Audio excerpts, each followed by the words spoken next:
श्रीसप्तश्लोकी दुर्गा कवचस्तोत्रमन्त्रस्य शिव उवाच।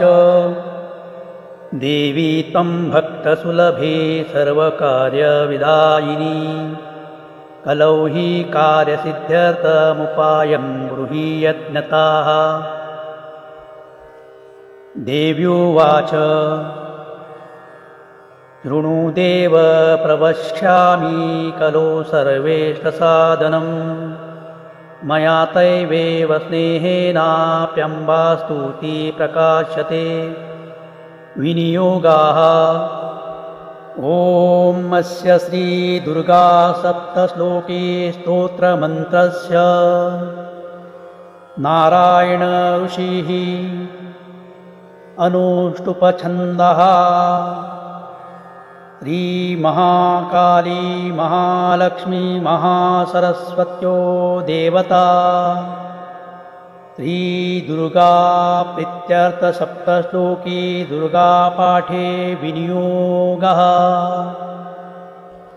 ॐ ज्ञानिनामपि चेतांसि देवी भगवती सा बलाद्दाकृष्य मोहाय महामाया प्रयच्छति। दुर्गे स्मृता हर्षि भीतिमशेषजन्तोः स्वस्थे स्मृता मतीमतीव शुभां ददासि। दारिद्र्यदुःखभयहारिणी का त्वदन्या सर्वोपकारकरणाय सदार्धचित्ताः। सर्वमङ्गलमाङ्गल्ये शिवे सर्वार्थसाधिके शरण्ये त्र्यम्बके गौरी नारायणी नमोऽस्तुते। शरणागतदीनार्थ परित्राणपरायणे सर्वस्यार्थी हरे देवी नारायणी नमोऽस्तुते। सर्वस्वरूपे सर्वेशे सर्वशक्ति समन्विते भये भयस्त्राहीनो देवी दुर्गे देवी नमोऽस्तुते।